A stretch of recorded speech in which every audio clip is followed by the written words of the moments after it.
चलिए, आज आप सभी का स्वागत है इस क्लास में। अभी आज का विषय पूर्व से निर्धारित है, वो ड्राफ्ट पब्लिकेशन और डाउट क्लास से संबंधित, जो अभी तक एक्ट और रूल से संबंधित जो बताया गया, उसके संदर्भ में आपके द्वारा अगर भी डाउट है, उसका भी मेरे द्वारा उत्तर दिया जाएगा। साथ ही थोड़ा उसमें संशोधन कर रहे हैं, क्योंकि फाइनल पब्लिकेशन और खतियान तैयार करने की पूरी प्रक्रिया 4 प्रति में तैयार किया जाता है। उस संबंध में कल हम लोग चर्चा कर चुके हैं, जो बता दिए हैं। तो इसी स्थिति में जो समय बचता है, उस समय में आपको आपको बताने जा रहे हैं कि आदेश और निर्णय और डिक्री ये क्या है, ये आप जान लीजिए, क्योंकि आपकी जानकारी होनी चाहिए।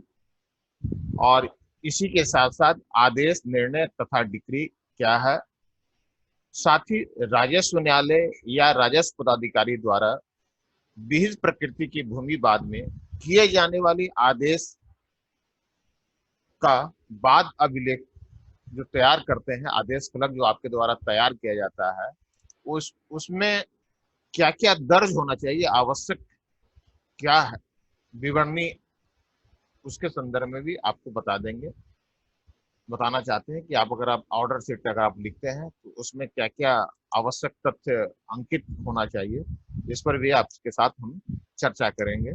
तब फिर हम डाउट क्लास की ओर हम बढ़ेंगे। जो है, आप आदेश, निर्णय या डिक्री, आप सिविल प्रोसीड्योर कोड जो है 1908, आप कई बार आपके समक्ष इस कोड के बारे में चर्चा की है। तो कोड जो हिंदी होता है संहिता, वो क्या है, नियमों की संग्रह, वही कोड है, समझ लीजिए। अब रहा कि आदेश क्या है। राजस्व न्यायालय या राजस्व पदाधिकारी के द्वारा विभिन्न नियमों अधिनियमों में वर्णित विभिन्न प्रावधानों के अंतर्गत विहित प्रकृति के भूमि वादों के दायर होने पर विहित कार्यवाही की संपादन के उपरांत राजस्व पदाधिकारी के द्वारा जो अंतिम रूप से वो उस निष्कर्ष पर पहुंचते हैं, तब उनके द्वारा जो निर्गत किया जाता है वो आदेश होता है। इतना ये आप समझ लें, उसे ही आदेश कहा जाता है। कि राजस्व न्यायालय या राजस्व न्यायालय के राजस्व पदाधिकारी द्वारा विभिन्न भूमि अधिनियमों में वर्णित, जैसे आपका काश्तकारी अधिनियम में जो एक राजस्व पदाधिकारी को जो शक्तियां दी गई है, या आप बिहार भूमि सुधार अधिनियम 1950 की धारा के अंतर्गत राजस्व पदाधिकारियों की शक्तियां दी गई है। बिहार भूदान यज्ञ कमिटी, बिहार भूदान यज्ञ अधिनियम 1954 के अंतर्गत जो राजस्व पदाधिकारियों या कलेक्टर को जो आदेश की करने की शक्ति दी गई है। इसके अलावे अन्य अधिनियम है राजस्व भूमि से संबंधित, उनमें उन उसके प्रावधानों के अंतर्गत विहित प्रकृति के भूमि वादों के संबंध में अगर कोई राजस्व न्यायालय में वाद दायर होता है, तो उसमें जो कार्यवाही की जाती है, कार्यवाही के संपादन राजस्व पदाधिकारी के द्वारा जो किया जाएगा, और उसमें अंतिम निष्कर्ष पर जो पहुंचते हैं, अब उस तत्पश्चात उस संबंधित वाद में आदेश पारित किया जाता है। किसी भी भूमि अधिनियम की विहित धारा राजस्व न्यायालय द्वारा निर्णय या डिक्री पारित किए जाने का प्रावधान नहीं है। आप किसी भी आप देखेंगे जो है एक्ट का जब अवलोकन करेंगे, तो आप उसमें कहीं भी डिक्री या निर्णय देने का प्रावधान नहीं है, सभी जगह आदेश का है। साथ ही आपको है, इसी अंतर्गत जितनी भू अधिनियम के अंतर्गत विहित भूमि वादों में आदेश किए जाने का प्रावधान, जैसे बिहार काश्तकारी अधिनियम 1885, बिहार भूमि सुधार अधिनियम 1950, बिहार भूदान यज्ञ अधिनियम 1954, Bihar privilege person home state act 1947, आपका Bihar public land encroachment act 1956, Bihar Orissa आप पब्लिक रिकवरी डिमांड एक्ट 1914 में। इसके अलावा और भी है, उस सभी में आपकी शक्तियां दी गई है राजस्व पदाधिकारी को, संभारता को। उसी शक्तियों के अंतर्गत वो आपने अपनी कार्यवाही के अंतर्गत वो आदेश पारित करते हैं और सिविल और है। साथ ही आप जान लें कि निर्णय या डिग्री प्रदान किए जाने से संबंधित आदेश सिविल न्यायालय के अधिकार क्षेत्र के अंतर्गत आता है।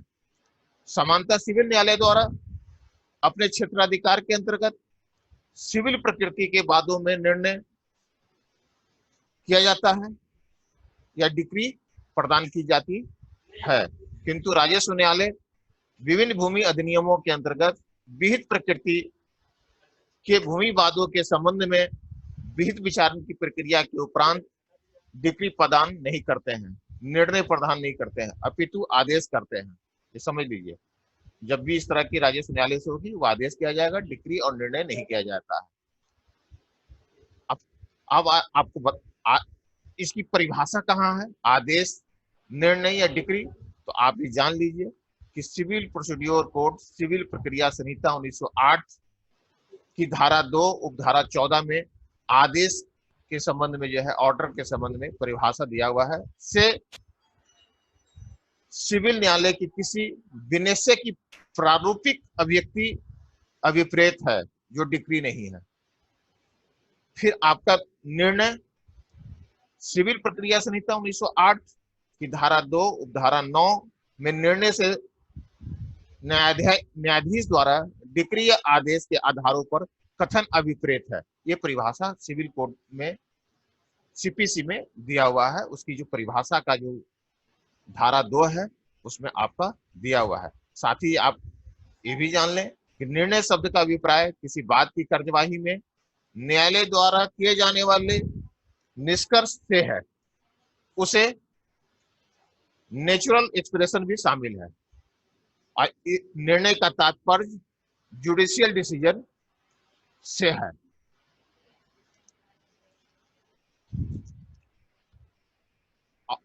इसी प्रकार डिग्री का भी परिभाषा उसमें दिया हुआ है सिविल प्रोसीड्योर कोड की धारा 2 में। और धारा 2 में जो है डिग्री से लिखा हुआ है कि न्याय निर्णय के प्रारूपिक अभिव्यक्ति अभिप्रेत है जो जहां तक वह उसी अभिव्यक्त करने वाले न्यायालय से संबंधित है। बाद में सभी या किसी विवादग्रस्त विषयों के संबंध में पक्षकारों के अधिकारों का निश्चयात्मक रूप से अवधारणा करता है और वह या तो प्रारंभिक या अंतिम होता है और इसे समझा जाएगा कि इसके अंतर्गत वाद पत्र का नामंजूर किया जाना है। ये डिग्री की परिभाषा वहां दी हुई है। साथ ही आपको जैसे सिविल प्रोसीड्योर की धारा 33 विभिन्न निर्णय और डिग्री के बारे में लिखा हुआ है कि न्यायालय मामले की सुनवाई हो चुकने के पश्चात निर्णय सुनाया जाएगा और उसे अनुसरण करने के लिए में डिग्री होगी। उसको कैसे लागू होगा उसके लिए डिग्री होगी, कैसे अनुसरण किया जाएगा वो दिया हुआ है। सिविल प्रक्रिया संहिता 1908 की धारा 33 निर्णय और डिग्री न्यायालय मामले की सुनवाई हो चुकने के पश्चात निर्णय सुनाएगा और ऐसे निर्णय के अनुसरण में डिग्री होगी। ये आपका वहां है। अब आइए एक चीज और दूसरी बताए थे कि जब आप राजस्व पदाधिकारी हैं, राजस्व न्यायालय में आपके द्वारा जो भिन्न भिन्न प्रकार की आपत्तियां दावा आएगी, उन दावों को आप आदेश फलक पर दर्ज करेंगे। तो उसी स्थिति में जो आपके द्वारा ये दर्ज करने में आपके ध्यान में आएगा कि क्या क्या हम उसमें दर्ज करें, कुछ छूटे नहीं, ताकि हमारा आदेश मेरे द्वारा जो किया जाएगा वो सही ढंग से संधारित हो। तो इसके लिए आप इतना ध्यान रखने की आवश्यकता है। अगर आवश्यकता हो तो आप नोट भी करते जाइए कि ऊपर में आदेश फलक के ऊपर में रहेगा न्यायालय का नाम, आप लिख देंगे शिविर का स्थान, सहायक बंदोबस्त पदाधिकारी का न्यायालय। फिर आप अपना आपका भी नाम रहेगा, पीठासीन पदाधिकारी का नाम, माने विशेष सर्वेक्षण सहायक बंदोबस्त पदाधिकारी, और आप अपना नाम लिख देंगे। ये लिखना जरूरी है आदेश फलक के ऊपर में, जहां लिखा रहेगा बिहार हस्तक मैनुअल, बिहार अभिलेख हस्तक 1961 नियम 129 के नीचे में ये सब आप अंकित कर देंगे। फिर बाद आपत्ति की संख्या और आप वर्ष लिख देंगे, ये आपत्ति जो आया और उसका वर्ष। फिर पक्षकारों का विवरण, आपत्तिकर्ता का नाम,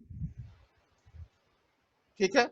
अगर मान लीजिए कि कोई उसके कोई विरोध में है, उसकी प्रतिवादी है, तो उसकी प्रतिवादी के रूप में उसका प्रतिवादी का नाम। यदि मान लीजिए कि कोई विधिक प्रतिनिधि के माध्यम से, वकील के माध्यम से उपस्थित होते हैं, माननीय विज्ञ अधिवक्ता के माध्यम से, तो इस स्थिति में आप उस अधिवक्ता का भी विवरण दे देंगे, किस अपील आपत्तिकर्ता की तरफ से अगर हैं तो उनका अधिवक्ता का नाम, अगर प्रतिवादी अधिवक्ता की तरफ से हैं के अधिवक्ता हैं तो उनका नाम। फिर बाद का प्रकार, मतलब किस तरह का वो आपत्ति आई है, कि नापी से संबंध में है, नाम सुधार से संबंध में है, कि आपका विक्रय पदर का खाता खोलने के से संबंध में है, ये आप वहां पर बाद का प्रकार, आदेश की तिथि आपके द्वारा यह अंकित किया जाएगा। ये आपका ऊपर में लिखा रहेगा। अब आदेश पत्र में क्या क्या विषय आना चाहिए, आपकी जानकारी होनी चाहिए, ताकि आप जब उसके संधारित करते हैं ऑर्डर शीट, तो आप उस पर ध्यान में रहे, ताकि वो छूटे नहीं। तभी आप अच्छे पदाधिकारी माने जाएंगे। सभी कुछ उस आदेश फलक में अगर अंकित कर दिया गया है तो माना जाएगा कि वो अच्छे पदाधिकारी के द्वारा ये आदेश निर्गत किया गया है।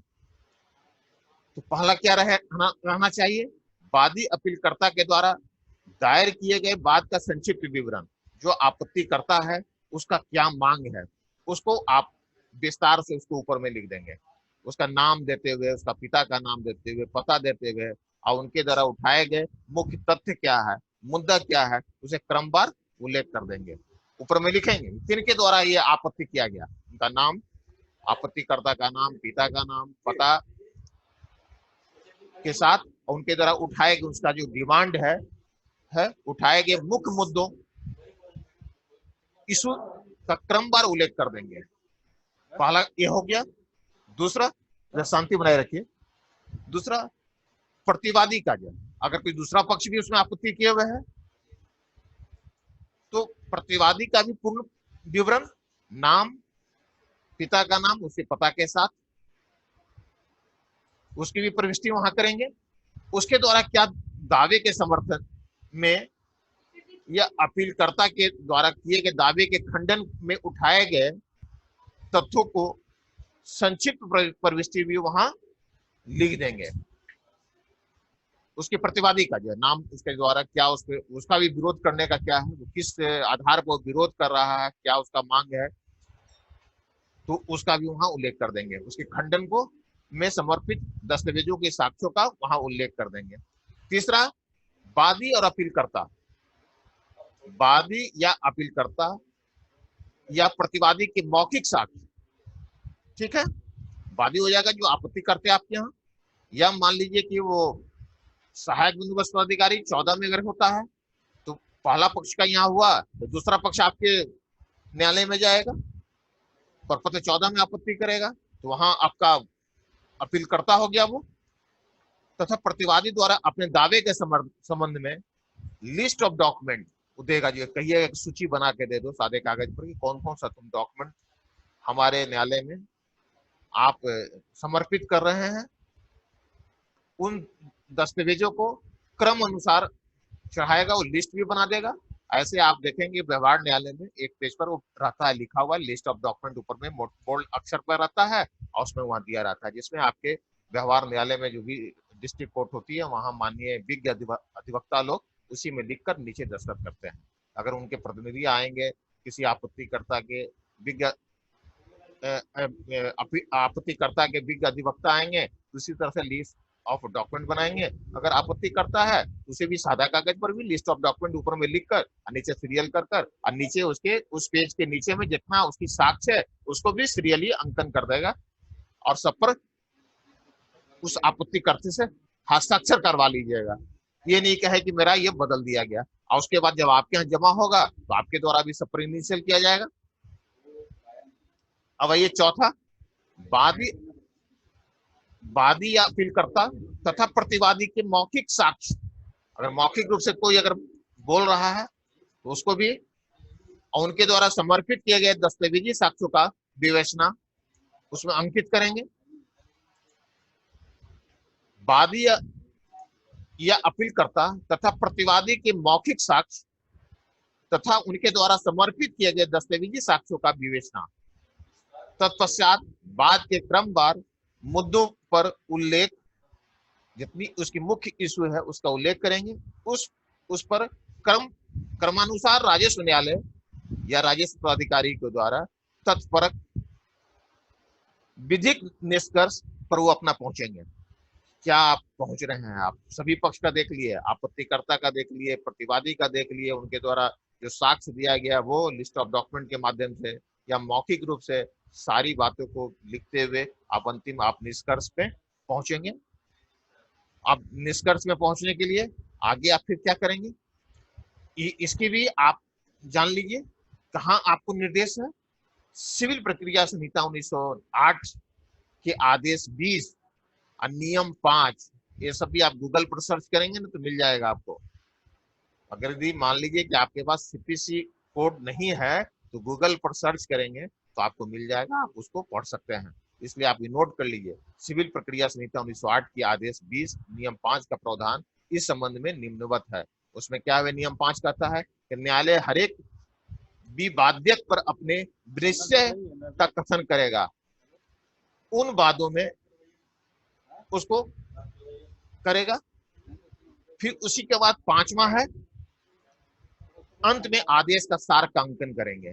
आप जो आदेश देने जा रहे हैं उसका आप सार लिख देंगे, निष्कर्ष के बाद आप सार लिख देंगे तो क्या दें। 5वां पहला बता दी है, 5वां में अंत में वो आदेश, निष्कर्ष के बाद आप आदेश अपना देंगे कि भाई अमीन को देंगे कि खाता खोलने के लिए जो है, खाता खोलने के लिए बताए थे कि किसके नाम से खाता खुलेगा, उसका नाम, पिता का नाम, जाति, लिंग, सारा लिखकर आप खाता, खेसरा, रकबा लिखते हुए आएगा। यदि मान लीजिए कि कोई आपत्ति करता है विक्रय पत्र के माध्यम से कि भाई मेरा ये खाता मेरे नाम से खुलना चाहिए, हम ये जमीन को खरीद चुके हैं, तो उस स्थिति में भी आप सारी चीज लिखते हुए आप अंत में जिस क्रेता के द्वारा जो होगा आपत्ति करता उसके नाम से पूरा देते हुए आदेश करेंगे। तभी अमीन जो है उस खेसरा पंजी में प्रारूप आप यदि आपकी 14 में अगर प्राप्त होती है तो प्रारूप प्रकाशन में सुधार करेगा।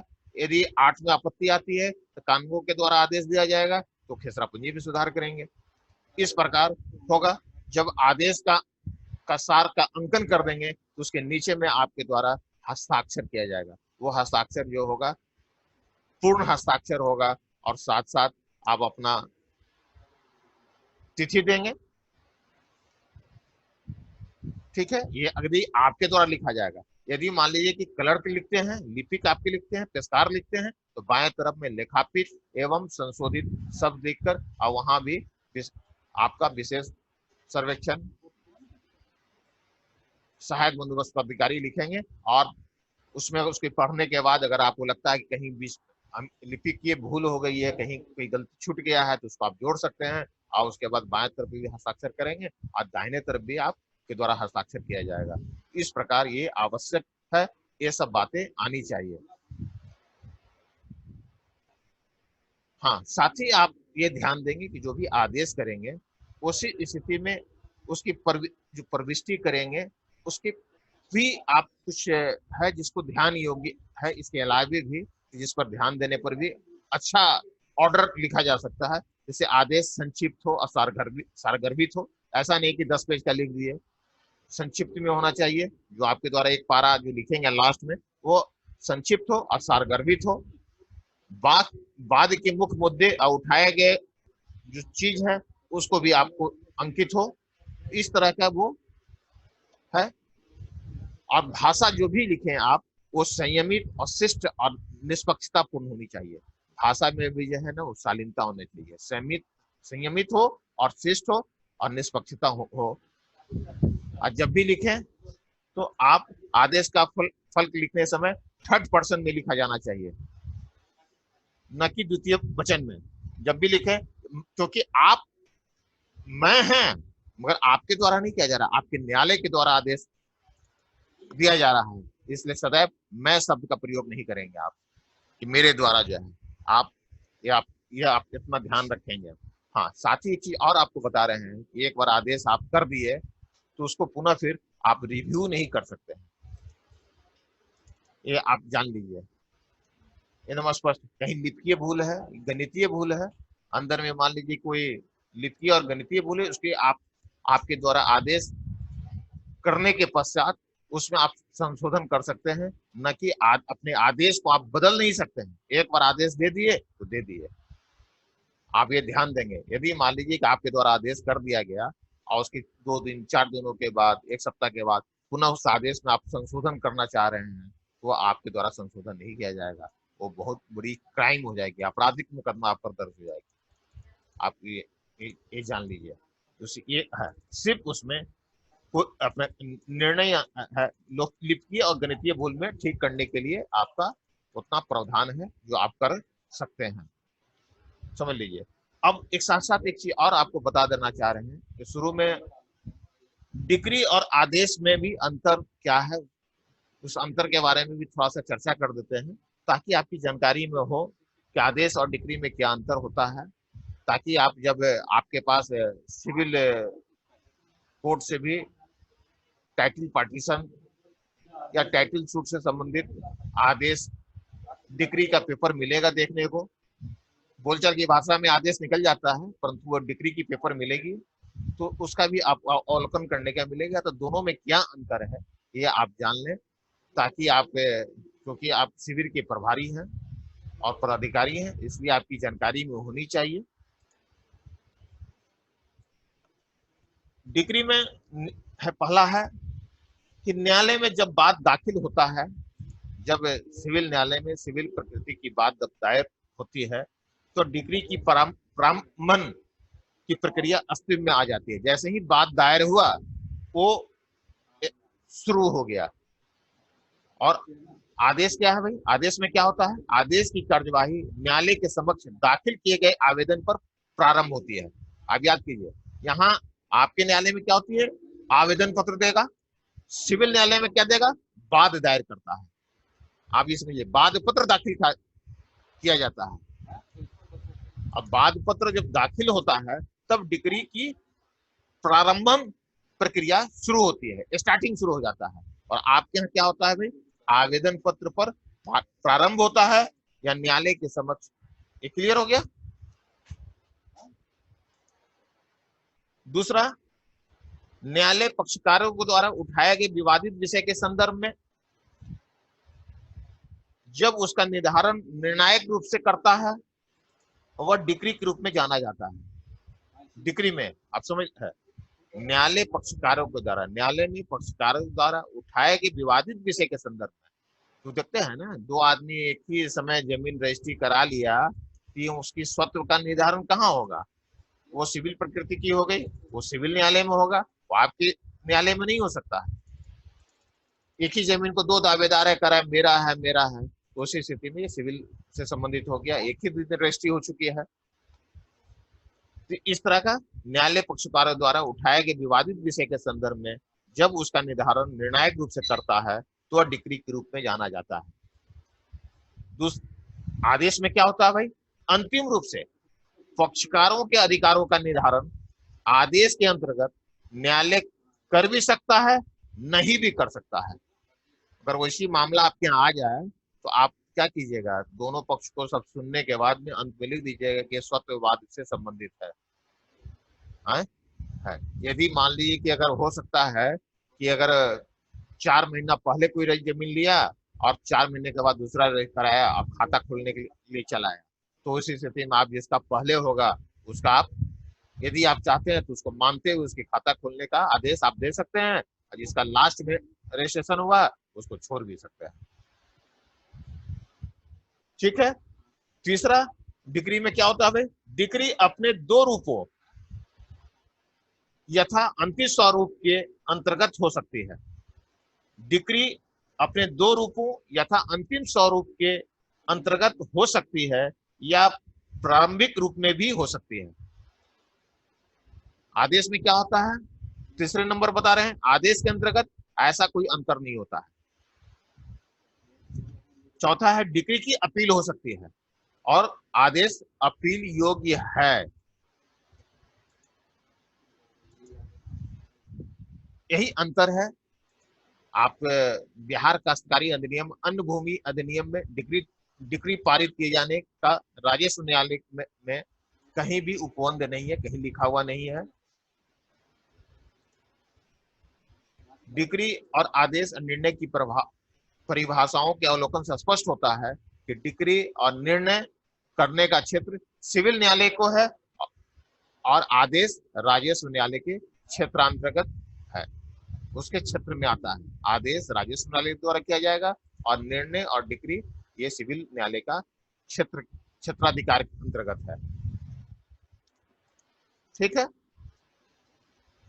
अब हम लोग वो अभी तक जो विशेष सर्वेक्षण एवं बंदोबस्त अधिनियम 2011, अब विशेष सर्वेक्षण एवं बंदोबस्त नियमावली 2012, उद्घोषणा बंदोबस्त पदाधिकारी महोदय के द्वारा जो उद्घोषणा की जाती है प्रपत्र 1 में, वहां से लेकर अंतिम प्रकाशन प्रपत्र 20 में किया जाता है बंदोबस्त पदाधिकारी महोदय के द्वारा। तत्पश्चात भी अगर आपत्ति आती है प्रपत्र 21 में, उसका भी निष्पादन उप समाहर्ता भूमि सुधार स्तर के पदाधिकारी के द्वारा किया जाता है। तो इन सारी प्रक्रियाओं, सभी एक्ट और रूल्स के मुताबिक हम लोग अभी तक चर्चा कर रहे हैं।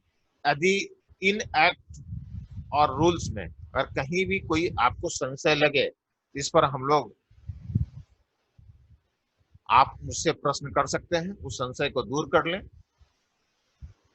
चलिए, आपको बारी बारी से, कहाँ गया अली जी? अली जी को बुलाइए।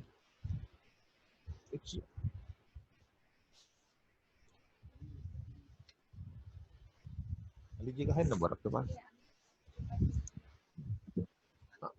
हाँ अमीर जी, क्या प्रश्न है आपका? सर, जैसे कोई भू विवाद न्यायालय में है, ठीक है, और सर मेरे द्वारा अगर अज्ञान मतलब नॉलेज में नहीं रह के कुछ निर्णय दे दिया गया है आदेश फलक में, तो उसके लिए क्या करना होगा सर? वो तो गलती हो गई, पता नहीं था कि न्यायालय में है। कोई दिक्कत नहीं है। आप इस बात को जो है ना, इसमें कोई दिक्कत नहीं है। आप तो ऐसा, आदेश फलक में तो निर्णय दे दिया मैंने कि जैसे अज्ञानता में कि न्यायालय में है, मुझे पता नहीं है, लेकिन आदेश फलक में उसको लेकर निर्णय दे दिया गया, तो उसमें आपने जैसे कहा कि सुधार नहीं किया जा सकता जो एक बार आदेश दे दिया गया। देखिए, आपका जब अधिसूचना होती है राज्य सरकार के द्वारा और उसके बाद बंदोबस्त पदाधिकारी महोदय के द्वारा उद्घोषणा कर दी जाती है, तो एक्ट में भी प्रावधान है। आप एक्ट में आपका धारा 23 आपको बताए थे। नीलय कुमार सिंह जी, अभी आपका वीडियो क्लास चल रहा है और आपका ये जो क्लास चल रहा है, सभी स्तर के पदाधिकारी महोदय लोग इसको देख रहे हैं, तो ये अच्छा नहीं लगेगा ना जो आप कर रहे हैं। चलिए, ओके। तो धारा 23 अंतिम प्रकाशन तक अधिकारिता का वर्जन, इसमें यह है कि अगर न्यायालय में पूर्व चल रहा है तो वहां स्थगित रहेगा जब तक अंतिम प्रकाशन डिनोटिफाइड नहीं हो जाता है सर्वे का काम, तब तक सिविल न्यायालय में हाई कोर्ट, माननीय उच्च न्यायालय या माननीय उच्चतम न्यायालय में को छोड़कर सिविल न्यायालय में उस जो चल रहा है उसका वर्जन रहेगा। तो आपके द्वारा इस अवधि में अगर आपके द्वारा कोई आदेश दिया गया है, कहीं भी कोई दिक्कत नहीं है, ये आप जान लें। आप कहीं भी आप पर नहीं, क्योंकि आपको एक्ट 26 धारा 26 जो है वो भी क्या कहता है, सद्भाव से किए गए कार्यों में आपका संरक्षण आपको प्रदान करता है। आप समझ लीजिए, उसी स्थिति में आप पर कोई कार्रवाई नहीं होगी। चलिए नेक्स्ट क्वेश्चन। हाँ बोलिए राम जी, उसको हम भी कर सकते हैं। हाँ हाँ सर, हाँ बोलिए राम जी। अगर खानापुरी के दौरान कोई हम आदेश देते हैं और फिर अंतिम प्रकाशन के समय उसको बदलना पड़े सर, इसमें कोई आरोप तो नहीं लगेगा हम लोगों पर? कहीं कोई आरोप नहीं लगेगा। खानापुरी यादाश्त पारित किया गया कानूनगो के द्वारा प्रपत्र 3-2 में, उसके पश्चात प्रपत्र 6 का संधारण किया जाता है खसरा पंजी। उसके बाद रैयतों को उसी प्रपत्र 6 के आधार पर खानापुरी पर्चा प्रपत्र 7 में और एलपीएम का वितरित किया जाता है आपके द्वारा। रैयत के द्वारा अगर उससे अगर कहीं त्रुटि पाते हैं रैयत तो आपत्ति देते हैं 8 में, तब उसकी सुनवाई कर आप पारू प्रकाशन अधिकार अभिलेख का किया जाता है। उस स्टेज में भी, उस प्रक्रम में भी किसी रैयत को कोई आपत्ति है तो प्रपत्र 14 में देते हैं। या मान लीजिए कि संबंधित रैयत को छोड़कर अन्य रैयत भी चाहेंगे तो प्रपत्र 14 में आपत्ति दे सकते हैं कि यह प्लॉट नंबर, ये मोहन सिंह का खानापुरी अधिकार अभिलेख प्रकाशन कर दिया गया है, ये तो जमीन मेरा है, तो आपत्ति हम कर सकते हैं प्रपत्र 14 में। वहां भी उस आपत्ति की निराकरण किया जाएगा, निपटारा किया जाएगा। उसके बाद में भी अगर प्रपत्र 20 में भी अंतिम प्रकाशन किया जाता है, उसके पश्चात भी बदल सकते हैं। प्रपत्र 21 में कोई भी रैयत अगर आपत्ति करता है, सभी पक्ष को सुनने के बाद वो आदेश उप समाहर्ता भूमि सुधार स्तर के जो पदाधिकारी अधिसूचित होंगे उनके द्वारा जो आदेश दिया जाएगा, फिर वहां संशोधन होगी और तत्पश्चात आपको डिनोटिफाइड होता है राज्य सरकार के द्वारा कि एक खतियान अब अंतिम रूप से शुद्ध है, इसे लागू किया जाए। चलिए नेक्स्ट। हाँ यहाँ है भाग्य नारायण कुमार जी, बोलिए Bhagya Narayan ji. Sir good afternoon sir. Afternoon, बोलिए सर। क्या है सर, वो जो प्रपत्र 20 जो होता है प्रारूप प्रकाशन अधिकार अभिलेख का अंतिम प्रकाशन का प्रपत्र जो होता है वो 4 प्रति में तैयार होता है। तो चाहे सर वो कल नेटवर्क कनेक्टिविटी मेरा भी खो गया था, तो मैं इसमें एक मालिकी फर्द होता है जो समाहर्ता के पास जमा होता है या भेजा जाता है, एक जो है निदेशालय को भेजा जाता है, 2 और जो होता है वो कहाँ रखा जाता है सर? एक अंचल कार्यालय, एक समाहर्ता महोदय, एक रैयत को दिया जाता है। रैयत को दिया जाता है। हाँ रैयत को देना सारे रैयत। हाँ, एक प्रति जो है रैयती फर्द होती है उस रैयत को दिया जाएगा।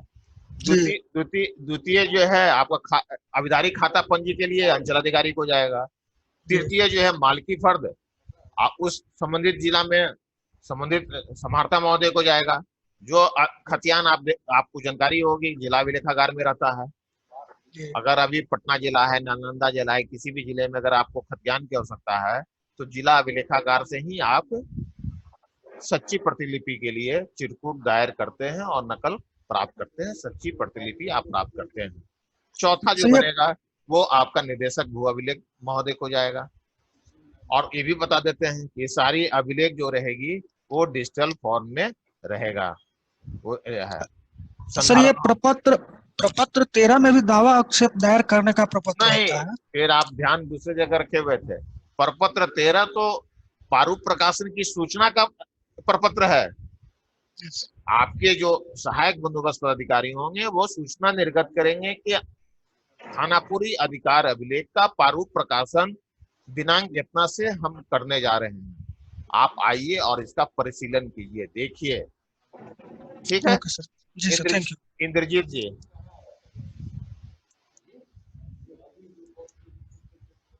हाँ बोलिए अंदर जी जी। सर मेरा ये कहना है कि अभी जितने भी हम लोग को सर आदेश फलक पे जो अपने आदेश लिखना है सर, तो आपने कहा सर बिल्कुल स्पष्ट सुस्पष्ट तरीके का होना चाहिए। तो सर ये जैसे इसका फिजिकली जो हम लोग को सामने से, क्योंकि सर अभी तो सब लोग हम लोग नए नए रहेंगे, तो किस मैं अभी बात हो रही थी मुझसे। हाँ एक मिनट। हाँ आवाज तो मेरी जा रही होगी। आप प्रश्न आपका सुन लिए। आदेश का भी हम एक विषय देंगे और आपका एक लिख कर भी बताएंगे। उसी हिसाब से केस स्टडी बनाने के लिए आपको भी ऑनलाइन भी हम आपसे प्रैक्टिस कराएंगे। जो है पहले एक नमूने के तौर पर एक आदेश जो आपका जो है ना प्रपत्र 8 में आपत्ति आती है या 14 में, उसका भी हम एक नमूने के तौर पर बना देंगे और उसके बाद आप उसको देख लीजिएगा, शेयर कर लेंगे और उसके बाद आपको केस स्टडी के रूप में आपको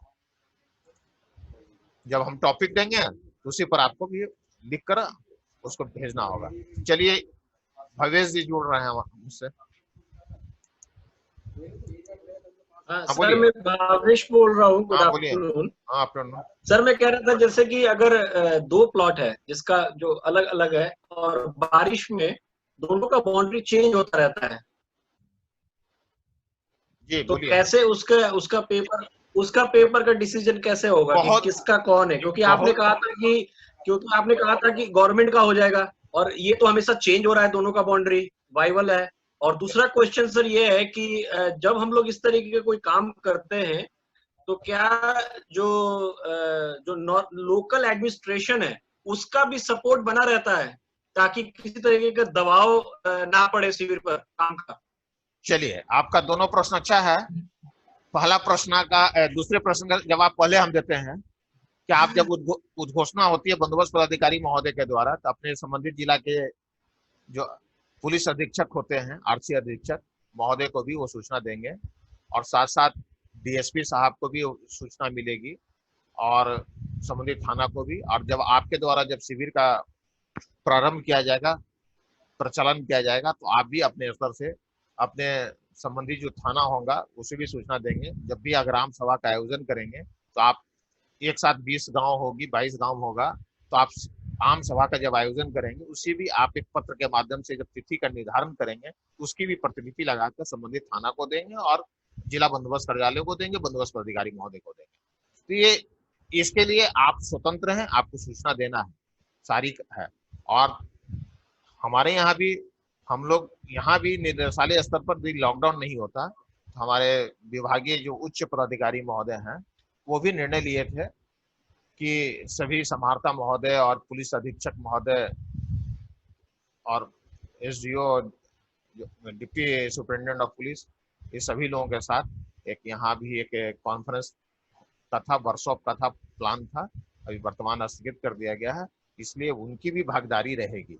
हमारे जिला के जो जितने हैं प्रशासनिक तंत्र, चाहे वो पुलिस हो या डिस्ट्रिक्ट एडमिनिस्ट्रेशन, वो सारे लोगों का सपोर्ट आपका रहेगा। अब रहा आपका पहला प्रश्न, समय पर मतलब शिविर में सपोर्ट अवेलेबल रहेगा? एकदम रहेगा। वहाँ चौकीदार भी आपको सहयोग करेंगे और अब ये भी निर्देशित किया जा रहा है कि संबंधित थाना भी आपको समय समय पर शिविर का भी जाकर वो भ्रमण करें, समझ लीजिए। साथ ही आपके द्वारा किस्तवार के क्रम में जो ट्रांजेक्शन लगाया जाएगा वो फिक्स किया जाएगा एजेंसी के द्वारा। उससे भी सुरक्षा के लिए संबंधित थाना को भी सूची बनाकर आपको देना है कि यहाँ यहाँ ट्रांजेक्शन लगा दिया गया और उस चौकीदार को भी आपको सूचना देना और संबंधित थाना प्रभारी भी चौकीदार को देंगे कि इसे देखभाल करना है। ये पुराने वाले भी बीटी एक्ट आप पढ़ेंगे, उसमें भी है ये जो सर्वे सेटलमेंट मैनुअल 1959 पुराना जो था उसमें भी प्रावधान थी और आज भी ये हम लोग यहाँ से पत्र निर्गत किया जा चुका है और ऐसा है। अब रहा कि आपने कहा कि भाई 2 प्लॉट है, उसका जो मेड़ है वर्षा के कारण या वर्षा ऋतु में जब नदी की बहाव आती है तो नदी का जो मार्ग होता है उससे ज्यादा नदी भी जो ओवरफ्लो होने के बाद काफी दूर तक पानी फैल जाता है। साथ ही आपको जानकारी होगी, अगर मोकामे तरफ के होंगे आप लोग जुड़े हुए होंगे आते जाते, तो आप देखेंगे मोकामा टाल में जो आरी नहीं दिखेगा वो प्लेन एक ही खेत दिखता है क्योंकि बरसात के दिनों में सारा पानी से भर जाता है। तो क्या वैसी स्थिति में सर्वे कैसे होगा? तो आप कुछ जानकारी के लिए बता दें कि आपको गत सर्वे का मानचित्र मिलता है, कैडेस्ट्रल सर्वे का हो या रिविजन सर्वे का हो। रेफरेंस के तौर पर एजेंसी जो है वो मानचित्र बनाई है। मान लीजिए कोई स्थिति आती है, आप बेगूसराय में भी देखेंगे, नहीं ये बेगूसराय नहीं, ये आपका शेखपुरा हम लोग गए थे, शेखपुरा में भी ऐसा देखा कि घाट कुसुम्बा में वो पानी आने से सारा मेड़ खत्म हो गया था, खेत का मेड़ खत्म हो गया था, प्लॉट का जो मेड़ था बना हुआ जो है वो खत्म था और किश्तवाड़ करने में खानापुरी में दिक्कत है। तो उसी स्थिति में पहले आप गांव का मुस्तकिल की पहचान करते हैं, ट्रांजेक्शन फिक्स करते हैं, यूनिक बाउंड्री फिक्स करते हैं। तब जब ट्रांजेक्शन फिक्स हो गया, यूनिक बाउंड्री फिक्स हो गया, आप कैडेस्ट्रल सर्वे या रेफरेंस में या रिविजन सर्वे होता है और एजेंसी देता है, तो वहां से थोड़ी कठिनाई होती है। उसको मेजरमेंट करते हुए आप फिर खेसरा का निर्माण कर लेंगे। क्लियर हो गया? चलिए कोई नेक्स्ट क्वेश्चन। आप लोगों का कोई प्रश्न? नहीं सर, सर्वे के टाइम में तो उसका जिस समय सर्वे कर रहे हैं उस समय बाउंड्री किसी और के पास है और हाँ नहीं काटी। हाँ बोलिए, आवाज आ रही थी आपकी। हाँ नहीं वो उनकी आवाज। अच्छा ठीक है, आपको फिर मौका देते हैं। हाँ कोई प्रश्न आप लोगों से? नहीं है। देखिए यहाँ वंदना कुमारी जी हैं। हाँ बोलिए। Good afternoon sir. Afternoon. Sir मान लीजिए कोई एक रैयत है, उसका जमीन को 4 पुश्तों से कोई और जोत रहा है सर, और उसे पता नहीं है कि वो उसकी जमीन है। कुछ दिन पहले उसे पता चला कि वो उसकी जमीन है और वो दखल करके रखे हुए हैं, उसे दे नहीं रहा है। तो सर इसका मतलब मामला किससे कैसे सुलझेगा और ये किस न्यायालय में जाएगा सर? ये तो सिविल न्यायालय का मैटर है मैडम। अच्छा ये सिविल न्यायालय में जाना पड़ेगा? सिविल न्यायालय में उसको जाना पड़ेगा। आपके यहाँ अगर आएगा तो आप देखेंगे कि गत अधिकार अभिलेख में जो है किसका नाम था, उसका वंशज कौन था, वो जमीन बिक्री किया है कि नहीं किया है। जो आदमी अगर दखल किए हुए है तो उसे भी आप नोटिस करके पूछेंगे। आप सर्वे के क्रम में भाई कि आप जब जाएंगे, आप खेसरा पर आपका मीन जाएगा तो पूछेगा कि भाई कि आप किस आधार पर, किस साक्ष्य के आधार पर अपना स्वामित्व बताते हैं। तो आपको पहले बताए थे न पूर्व में कि स्वामित्व के बाद दखल की बात होती है। दखल पहले नहीं आता, स्वामित्व के बाद दखल आता है। तो स्वामित्व के लिए जो इंस्ट्रूमेंट वो दिखाएगा तब उसकी मान्यता दी जाएगी। यदि इंस्ट्रूमेंट नहीं दिखा रहा है, केवल वो दखल कह रहा है कि मेरा दखल है, तो जबरदस्ती है, दखल है। Yes sir. तो ये निर्णय आपको लेना है। Thank you. और कोई प्रश्न आप लोगों का? चलिए नेक्स्ट, 1 नंबर में चलिए। इधर ही चल रहा है यहाँ। राज रुक्मिनी जी, हाँ बोलिए। सर प्रणाम सर। प्रणाम प्रणाम प्रणाम। अभी अभिवादन मत कीजिए क्योंकि इसमें आपका बर्बाद जाएगा। सर हमारा क्वेश्चन ये है सर कि अभी क्या सर पंजी 2 जो हमको अंचल अधिकारी देंगे, अब पंजी 2 में वो आदमी एक जमीन है जिसमें कि वो रजिस्ट्री नहीं किया करा है सर, लेकिन वो पंजी 2 में सर उसका नाम कैसे भी करके वो नाम था चेंज करके और पंजी 2 में उनका नाम है, और सर उसका अभी भी तत्काल में भी रसीद कट रहा है। और उस सामने वाला बंदा जिसका कि पहले जमीन था वो रजिस्ट्री कॉपी लेकर के यदि हमारे शिविर में आता है तो सर हम कैसे डिसीजन देंगे इसमें? देखिए आप उसी स्थिति में अंचल अधिकारी को आप करेंगे। इस तरह का अगर हो कि उसके पास सेल्यूट नहीं है और रसीद उसकी कट रही है तो गलत ढंग से कट रही है। हाँ सर वो गलत। तो जिस व्यक्ति ने अपना इंस्ट्रूमेंट देखा कि ये जमीन मेरी है और मेरे द्वारा बिक्री नहीं किया गया है, तो उस व्यक्ति को कहिए कि दाखिल खारिज अधिनियम की धारा 19 जिसमें जमानदी का रद्दीकरण है, रद्द करने का प्रावधान है, कैंसिलेशन ऑफ जमानदी, उस धारा के अंतर्गत अपर समाहर्ता के न्यायालय में जाएं और जाकर अपना आपत्ति दायर करें और जाकर वहां निर्णय लें। जी सर। आपको बताया था ना जिस दिन दाखिल खारिज का क्लास था उसमें बताया कई बार। तो पहले जमानदी रद्द हो जाएगी, उसके बाद फिर वो व्यक्ति का जो दाखिल खारिज अंचल अधिकारी के द्वारा हो जाएगा, आकर खाता खुलवा लेगा। यस सर, ठीक धन्यवाद सर। हाँ और आप बढ़िए पीछे 1 नंबर पर चलिए। हाँ बोलिए, कोई प्रश्न है आप लोग में? कहाँ दीपू गुप्ता नहीं है क्या? दीपू गुप्ता, हर्षित, यूसुफ, लाल बहादुर शास्त्री,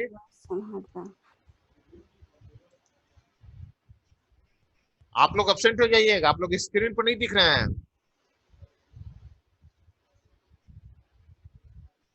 कृपया कर आप लोग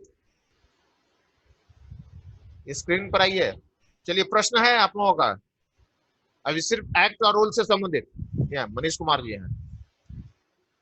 सर मेरा हाँ जी, मेरा क्वेश्चन है कि रैती द्वारा प्रपत्र 14 में जो दावा आपत्ति विश्वविद्यालय में दायर किया जाता है, उसके आलोक में एएसओ द्वारा दावा आपत्ति के निष्पादन के लिए एक डेट, टाइम और जगह फिक्स किया जाता है।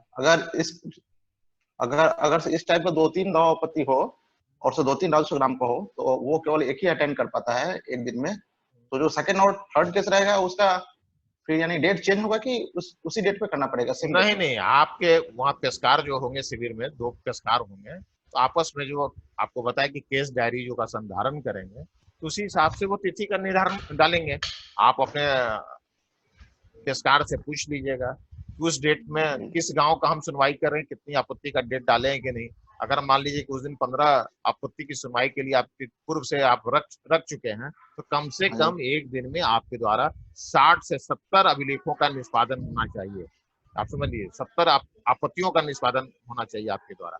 तो 15 है, तो रेस्ट आप उतना डालें। हाँ, अगर आप गांव में जाकर निष्पादन करेंगे तो 100 तक पहुंच जाएगा। फर्स्ट आप में गांव में चलेगा 7 बजे सुबह में, 8 बजे, और जाके 4 घंटे में 50 एक बार डिस्पोजल हो जाएगा, क्योंकि वहां तो सारे गांव के लोग उपस्थित हो जाएंगे। तो उसको तुरंत आप करते चले जाएंगे, सबसे पूछेंगे ठीक है, सबका 5 आदमी का आदेश पत्र पर जो है आप हस्ताक्षर बनवाइए, पीछे में आप नाम लिखिए और लिख कर जो उनकी उपस्थिति में निष्पादन करते चले जाइए। सर एक दिन में 50 केस पॉसिबल है क्या एक दिन में सर? अरे भाई 70-75 हो सकता है। जब आप सबकी सूचना निर्गत कर दिए तो सुनने में कितना समय लगेगा? पर 8 घंटा आप काम करेंगे ना शिविर में? हाँ जी, हाँ जी। 8 घंटे में आप सोच लीजिए, अगर एक अभिलेख पर 5 मिनट समय देते हैं तो आराम से आप कर लेंगे। Okay, thank you. चलिए चलिए, और कोई प्रश्न है आप लोगों का?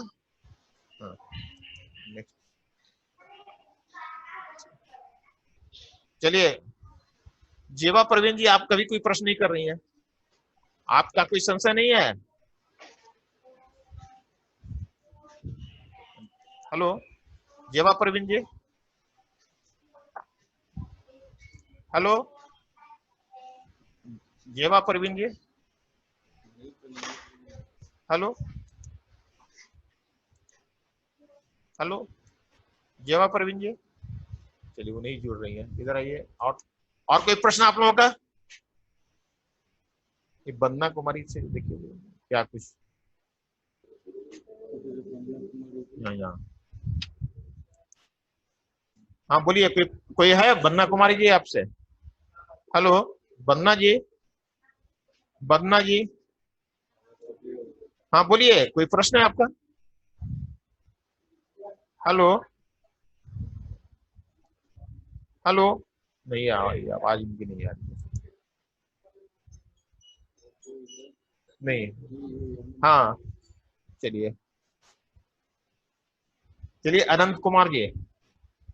जी सर, मेरा प्रश्न है सर, प्रपत्र 13 और प्रपत्र 14 टेक्निकल मैनुअल जो वेबसाइट है, उसमें दोनों में एक ही प्रपत्र है। हाँ, उसमें उसको हम लोग जब सेकंड एडिशन निकालेंगे तो संशोधन कर देंगे। तो सर प्रपत्र 13 का मतलब जो आप अभी बताया, प्रारूप प्रकाशन के दिनांक का सूचना प्रस्तुत बना। 13 नहीं तो शेयर कर लेते हैं, 13 आपको शेयर करवा देते हैं। 13 और 14 13 एक शेयर करवा देते हैं, जो कि 14 है 2 बार हो गया है। प्रपत्र 13 शेयर कर दीजिएगा। यस सर, बहुत करवा देते हैं, हो जाएगा। बहुत बहुत धन्यवाद। वो 13 जो है ना, प्रारूप प्रकाशन की सूचना है, आप समझिए। जी मैं वो लिख लिया हूँ, मैं आप बताए हैं लिख लिया हूँ, बस मुझे ये जानना था। वो गलती हो गई है हमारी उसमें जो है, हम लोग सेकंड एडिशन से निकालने जा रहे हैं। ठीक है सर, चलिए, और कोई प्रश्न कीजिए।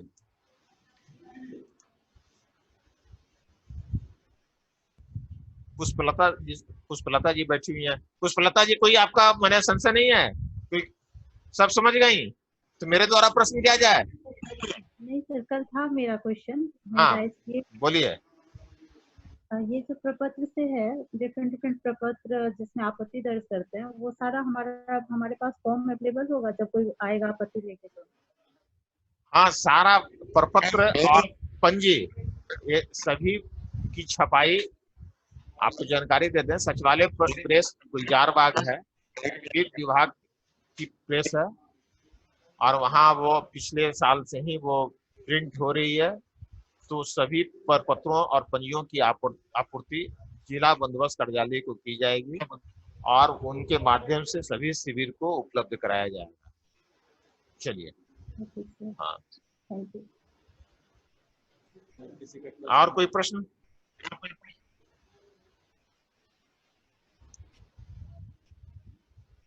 हाँ, यहाँ शशि रंजन जी हैं।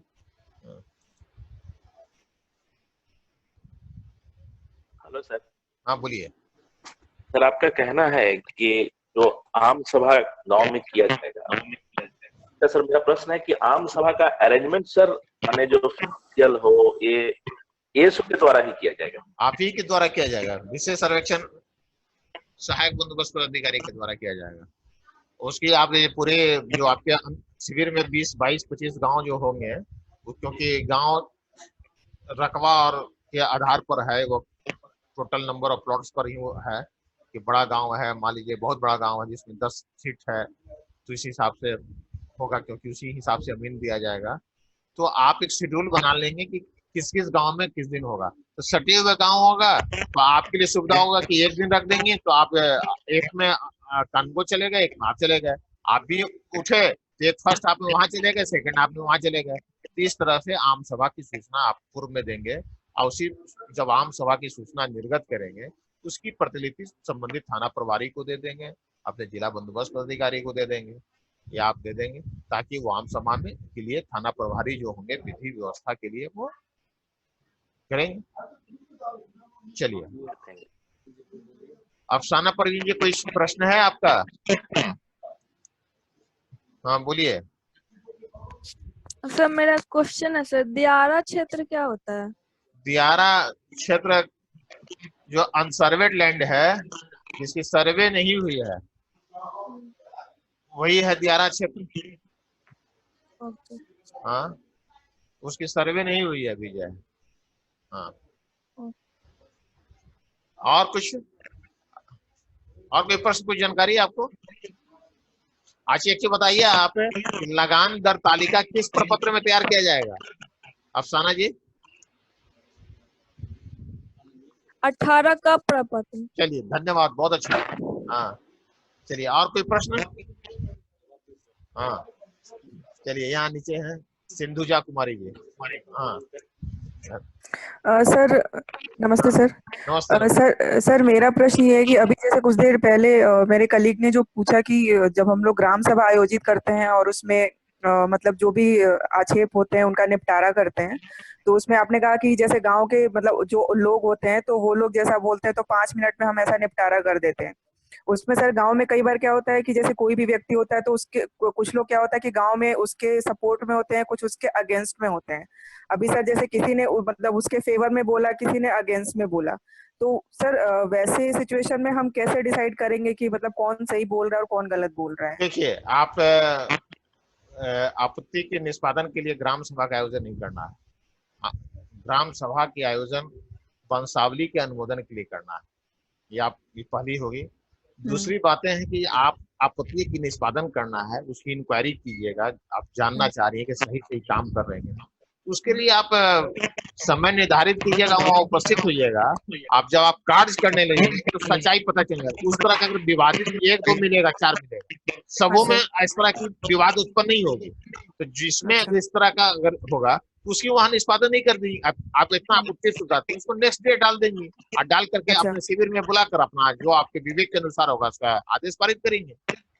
अच्छा अच्छा। हाँ, अच्छा सर, एक और प्रश्न था कि जैसे अभी हम लोग सिंपल आपत्ति आएगा उसका तो निष्पादन कम से कम 1 दिन में हो जाएगा। हाँ सर, वो तो हो जाएगा। चलिए। अच्छा सर, और प्रश्न था कि अभी जैसे हम लोग जब वहाँ पे जाएंगे तो जितने भी ये जो एक्ट्स हैं, जो नियमावली हैं, इनकी जो किताबें हैं, तो ये हमको प्रोवाइड की जाएंगी या हमको खुद परचेज करना होगा? ये निदेशालय स्तर से भी ये निर्णय लिया जा रहा है कि आपको कुछ बुक्स दिया जाए जो आवश्यक है। साथ ही आपको इस सेवा में रहना है, सर्वे करना है, उसके बाद चकबंदी करना है, तो अधिक से अधिक एक्ट और रूल्स आप अपने ओपन मार्केट से जो है आप स्वयं परचेज कर लेंगे तो आपको बहुत काम आएगा। वो जितने अध्ययन करेंगे, क्योंकि पास में रहेगा, अध्ययन कीजिएगा। बीटी एक्ट क्या है? ये समझिए कि रेवेन्यू का बाइबल है। रामचरितमानस है, महाभारत है, जितने बार पढ़ेंगे उतने बार आपको समझ में आएगा। अभी तक हम लोग पढ़ते हैं तो अब भी कुछ कुछ हम लोग को समझ में आते रहता है। आप समझ लीजिए जो है वो ऐसी चीजें हैं। तो आप BLR है,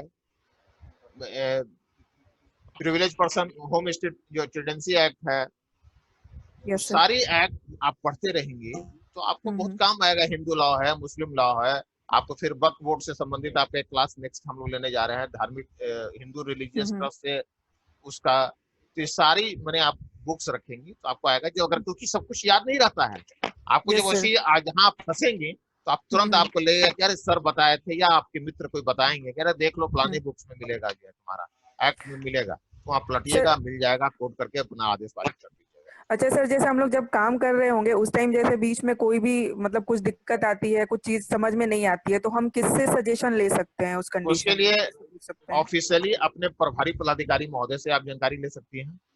अच्छा, ऑफिशियली मतलब उनको लेटर लिख के? हाँ, और ऐसे निदेशालय स्तर पर भी यहाँ तकनीकी कोषांग होता है, टेक्निकल सेल है, यहाँ भी आप हम लोग रहेंगे। अगर हम लोग यहाँ पोस्टेड रहे तो हम लोगों का मोबाइल उपलब्ध होगा, जिला के प्रभारी होते हैं वो, हमसे भी आप फोन करके आप पूछ सकती हैं कि भाई ये दिक्कत कठिनाई आ रही है, क्या करें, इस तरह के मामला है। या फिर आपस में आप लोगों का इतना ग्रुप बन जाएगा, सब लोग व्हाट्सएप से जुड़े रहिए, प्रॉब्लम डालिए और सब पत्र वगैरह सब देते रहेगा, सब काम करने में सुविधा होती है। जानकारी के लिए बता दें, कभी जो अंचल अधिकारी लोग बिहार में जो कार्यरत हैं, सभी विभिन्न अंचलों में पदस्थापित हैं, वो भी व्हाट्सएप ग्रुप बनाए हुए हैं। कोई भी प्रॉब्लम, कोई भी पत्र आती है, तुरंत डालते हैं कि ये पत्र भैया बताओ तो कहीं क्या है, तुरंत कोई ना कोई पत्र किसी के पास में अपना भेज दिया, काम हो जाता है। तो काम का तरीका भी एक आसान है। हम लोग भी कहीं अभी फंसते हैं तो आपसे पूछेंगे, अपने सीनियर से पूछते हैं, अपने मित्र से पूछते हैं। तो व्हाट्सएप ग्रुप अभी आधुनिक युग में बहुत अच्छा बन गया है, उसके माध्यम से गूगल से सर्च कर लीजिए। अब तो बहुत सी BT एक्ट आप देखिएगा गूगल पर मिल जाएगा आपको। Yes sir, yes sir. हाँ, अच्छा सर, एक प्रश्न था कि जैसे मान लीजिए कोई एक व्यक्ति है जिसने मतलब जिसकी 2 शादियां हुई हैं और पहली वाइफ से सिर्फ एक लड़की थी और बाद में फिर जो वाइफ है उससे भी 2-3 बच्चे हैं।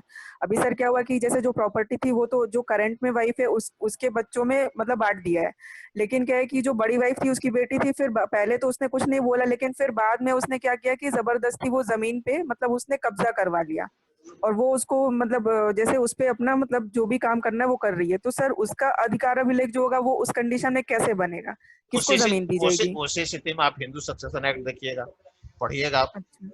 आपको पढ़ के देखना होगा कि पहली पत्नी जीवित थी, उसका वो मरी नहीं, दूसरी शादी कर लिया, तो वहां पे देखना होगा कि पहली पत्नी रहते हुए दूसरी शादी कर सकता है कि नहीं, तो दूसरी पत्नी भी इलीगल हो सकती है। तो इस तरह का बहुत सी चीजें उसमें है, आप उसको पढ़ेगी तो आपको पता चलेगा। क्योंकि पहली पत्नी रहते हुए हिंदू लॉ क्या कहता है कि दूसरी शादी नहीं कर सकता इंसान। जब तक यदि पहली पत्नी मर जाती है तब दूसरी शादी करेंगे, या उनके शरीर से अगर बहुत सी सुप्रीम कोर्ट माननीय उच्चतम न्यायालय का भी या हाई कोर्ट से भी निर्णय आया है कि इस तरह का, तो उसमें है कि पहली पत्नी मरेगी तब, या दोनों पत्नी है, दोनों पत्नी आपस में विवाद उत्पन्न होने लगता है, ये सब हिंदू लॉ वगैरह देखना पड़ेगा, अलग अलग है उस पर। तब आप इसीलिए कहे कि सारी बुक्स आपको रखना होगा, तब निर्णय लेने में आसान होगा।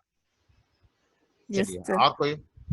सर ये एक स्व घोषणा का पूछना था सर कि ये जो स्व घोषणा जो रैयत मतलब प्रपत्र 2 में जो देते हैं, तो वो सर अंचल अधिकारी को भी दे सकते हैं या सिर्फ वो सहायक नहीं, सिर्फ आपको देंगे। पुराने वाले एक्ट में व्यवस्था थी कि स्व घोषणा अंचल अधिकारी को देना है, उसमें एक्ट में संशोधन कर दिया गया 2017 में कि अब शिविर में सहायक बंदोबस्त अधिकारी को वो देंगे। हाँ, अच्छा, चलिए, ठीक है, thank you sir.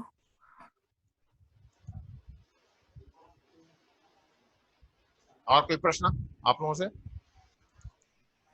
Sir Sindhuja बोली, एक और प्रश्न था सर। हाँ, बोलिए। ये सर जैसे हम मतलब जो भी चीजें अभी जैसे जितनी सारी चीजें आपने बताई हैं ये सब मतलब किसी भी विवाद से संबंधित, तो अभी सर जैसे कुछ भी ऐसा विवाद होता है तो मतलब हमको कंसर्न जो भी एक्ट है तो वो उस टाइम पे मतलब उसको देख के उसके हिसाब से डिसीजन देना होगा।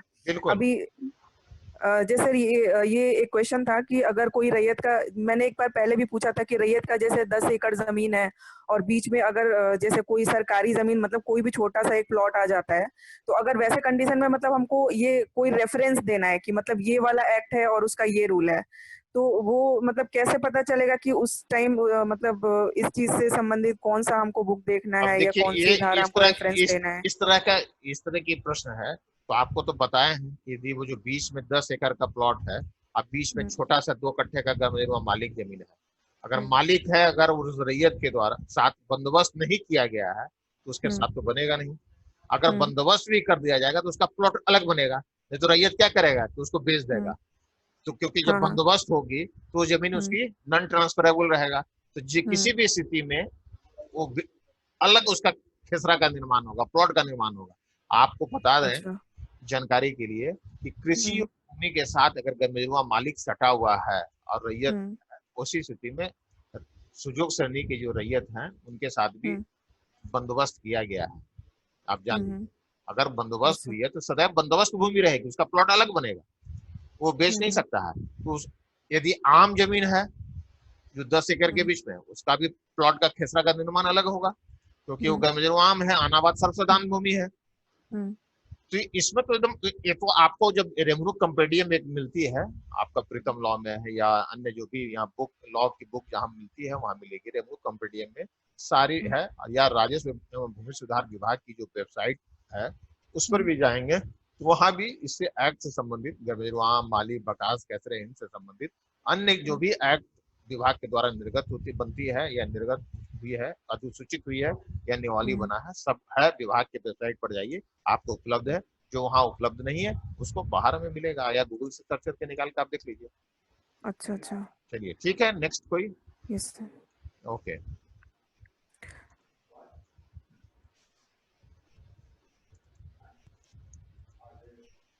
कोई प्रश्न आप लोगों से? सर जैसे किसी की जमीन है, अगर उसमें कोई अपना पर्सनल मतलब कोई जैसे मछली पालन या कुछ और करना चाहता है, तो उसके लिए क्या मतलब वो परमिशन लेगा किसी से, या फिर मान लीजिए पहले से किसी के एग्जिस्टिंग वैसा मतलब किसी का कोई तालाब या कुछ है जिसमें वो मछली पालन कर रहा है? देखिए रहती भूमि में भी तालाब होती है तो उसका अपना है, करेंगे आप। हाँ, आप इतना ये जान लें कि अगर किसी रहती भूमि जमीन है और किसी किसान का उसमें से मिट्टी खोद कर वो चाहे कि बेच रहा है, तो इस तरह से उसके स्वरूप को नहीं बदल सकता है। आप बीटी एक्ट का जो है ना धारा 23 है उसके अंतर्गत जो है ना वो दिया हुआ है कि आप कोई भी इम्पेयर ऑफ लैंड आप नहीं कर सकते हैं, कोई भी लैंडलॉर्ड जो है। आपको जानकारी के लिए बता दें कि नदी के अंदर चली गई, नदी से बाहर आ गया, उसमें बालू आ गया, ऐसा भी होता है, तो उस स्थिति में कोई आप उसको उस बालू को निकासी करके आप नहीं बेच सकते हैं। क्या होता है, मतलब वो सरकारी हो गया, क्योंकि वो आप जमीन आपकी है मगर बालू है, तो उसको खोद कर आप नहीं बेच सकते हैं, वो कृषि के रूप में आप प्रयोग कर सकते हैं। अब वैसे नहीं उसकी किसी के नजर जा रही है बात अलग है, उसे बीटी एक्ट में ये प्रावधान है। तो सर जैसे नया कोई अगर तालाब बनाता है जो मिट्टी निकलती है तो उसको वो बेच नहीं सकता है, अपने प्लॉट में भले इस्तेमाल कर ले, लेकिन अपने कर ले, अब थोड़ा बहुत बेच रहा है तो कोई बात नहीं है, मगर पूरी उतना तो खैर सर उतना पॉसिबल भी नहीं है उतना नजर रखना और देखना। केयर ऑफ लैंड नहीं करना है, वो बीटी एक्ट में है, उस समय जो बना था एक्ट उसमें सारी व्यवस्थाएं दी हुई है, उसी बीटी एक्ट से ही ना आपका अंतरण की है, उत्तराधिकारी न्यायागमन से संबंधित है, बंटवारा का भी प्रावधान उसमें है। बीटी एक्ट का भी एक क्लास है आपका लेंगे विस्तृत रूप में। बीटी एक्ट का जो है ना हम लोग चैटिंग करके आपसे बात किए थे, एक बीटी एक्ट आपका लेंगे तो आपका क्लियर हो जाएगा, उसमें तो अंडर रैयत से संबंधित तो आपको सब कुछ बता चुके हैं। चलिए कोई प्रश्न है आपका और कोई नेक्स्ट? कभी कोई आपके जुड़ रहे हैं आपसे? चकबंदी जो है सर, चकबंदी सर फोर्सली होना है कि लोग आप कहाँ अपना नाम प्ले बोले? शशि रंजन सर बोल रहा हूँ। शशि रंजन जी, हाँ बोलिए। चकबंदी सर फोर्सली होना है, लोग स्वेच्छा से करवाएंगे?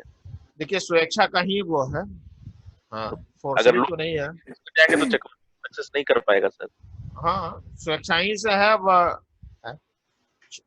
चलिए सर सिंधुजा बोल रही हूँ, एक और क्वेश्चन था सर। आपका प्रश्न हो गया, अब दूसरे लोगों को मौका दीजिए, फिर आपसे बात। सर अगर कोई नहीं पूछेगा तो सर फिर मेरा क्वेश्चन बोलिए, ऐसे क्या प्रश्न है, बोलिए, अब आप सब लोग सुन ही रहा है। सर प्रश्न ये था कि जैसे जब सर्वेक्षण के लिए स्टार्टिंग में हम लोग मतलब जाएंगे फील्ड में और जैसा बताया कि अगर जैसे कोई फसल आती है या कुछ भी आता है तो उसकी हमारी जिम्मेदारी नहीं होगी। लेकिन इन केस सर जैसे मतलब अगर वैसा सिचुएशन आए कि अगर कोई पेड़ है वो भी कोई मतलब वैसा मतलब कॉस्टली पेड़ है जिसकी कीमत ज्यादा है, अगर वो काटना पड़े तो वो पेड़ जो है वो एग्जैक्टली किसका होगा? मतलब वो उस रैयत का होगा या किसका देखिए होगा पहले सर वो? अगर ये रैयती जमीन में पेड़ है तो रैयत का है, और पेड़ काटने की जरूरत क्या पड़ेगी? आज तो इतनी आधुनिक में एटीएस मशीन वगैरह है, वहां अगर पेड़ अगर आ रहा है तो उसके तो मेजरमेंट हो जाएगा। ये सर एक्चुअली अभी जरूरत नहीं है। ये सर अभी 1-1.5 महीने पहले की बात है, हमारे गांव में ऐसा हुआ था, वो रोड के लिए मेजरमेंट कर रहे थे, वहां पे काफी रोड पुराना पेड़ था। रोड रोड तो अलग चीजें है ना, वो अब गांव निजी प्रश्न हो गया। अब रोड का निर्माण हो रहा है तो सरकारी जमीन से हो रहा है कि रैयती जमीन हो रहा है, ग्रामीण सड़क है, वो अलग अलग स्थिति होती है, उसका अलग अलग जवाब होगा। ऐसा नहीं है कि एक समान सबकी जवाब हो सकती है। अब तो सारी परिस्थितियां जानने के बाद उसके प्रश्न का उत्तर दिया जा सकता है। Yes sir. चलिए, कोई नेक्स्ट टॉपिक है प्रश्न आप लोगों का?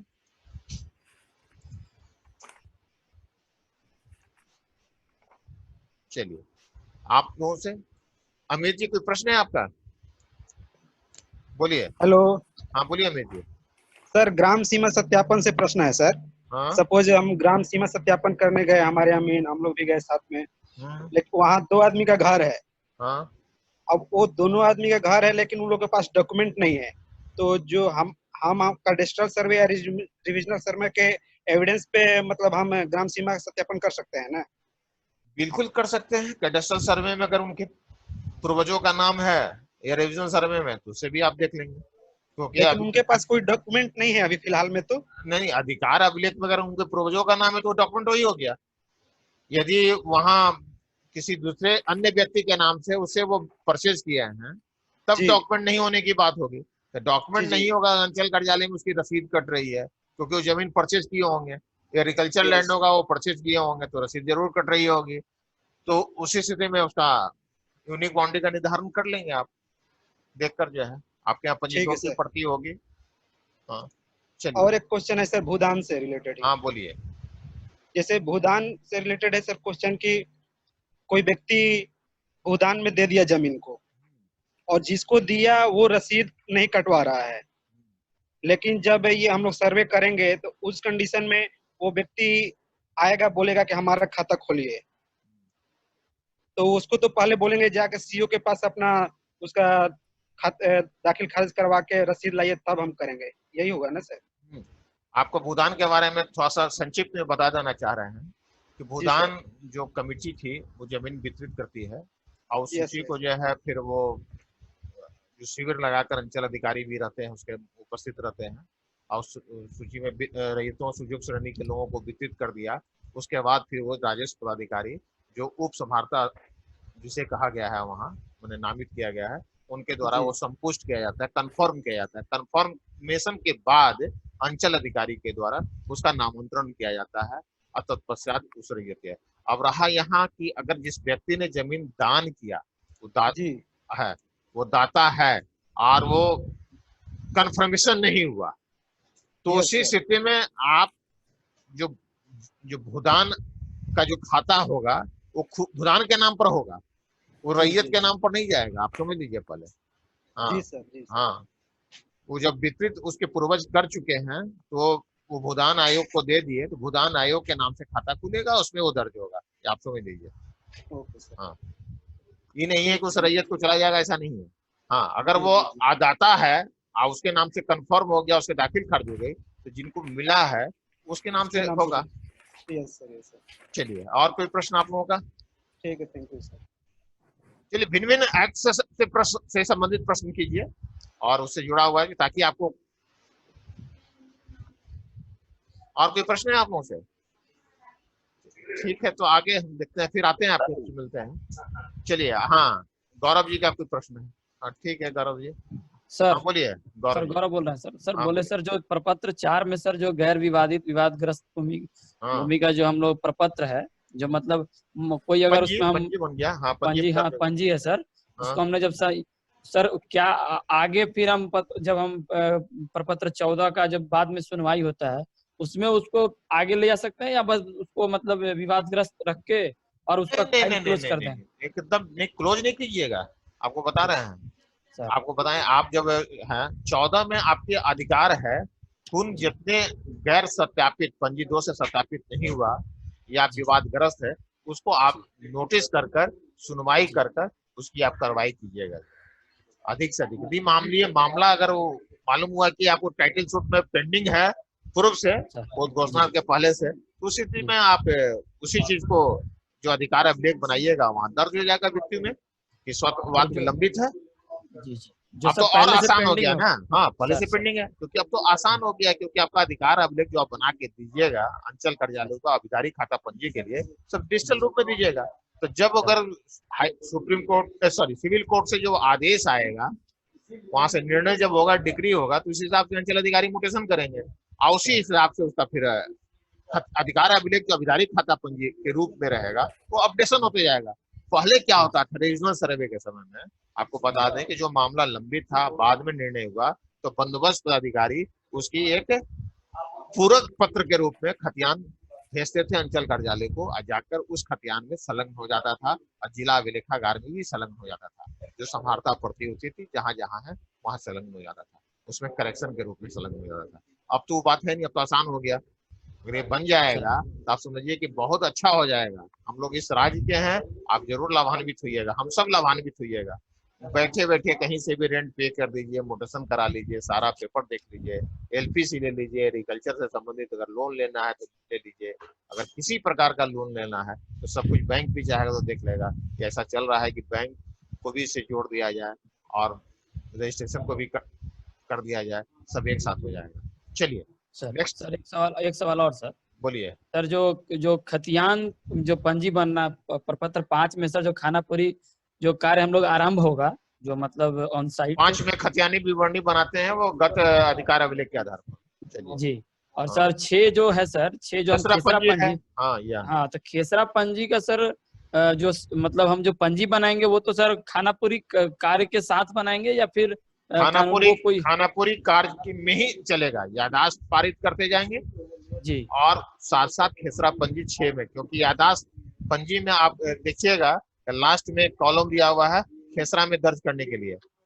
हाँ, आपका जो है स्तंभ 13 प्रपत्र 6 में प्रविष्टि की तिथि, तो आपको अमीन किस दिन प्रविष्टि किया ये आपको रेंडमली चेक करना है। यादाश्त 50 पारित हो गया और मालूम हुआ कि अमीन जो है उसको प्रविष्टि नहीं किया, खेसरा पंजी में छोड़ दिया, तो आप उसको देखेंगे, आप कार्रवाई करेंगे, क्योंकि वो डे टू डे काम करना है और आपने उसकी सॉफ्टवेयर मिलेगा क्या काम किया, उसको उसी दिन डाटा को अपलोड करेगा। जैसे ही खेसरा पंजी में डालेगा हमारे यहाँ दिखने लगेगा क्या जितना खेसरा का खानापुरी हो चुका, और वो अपनी डायरी में भी मेंटेन करेगा।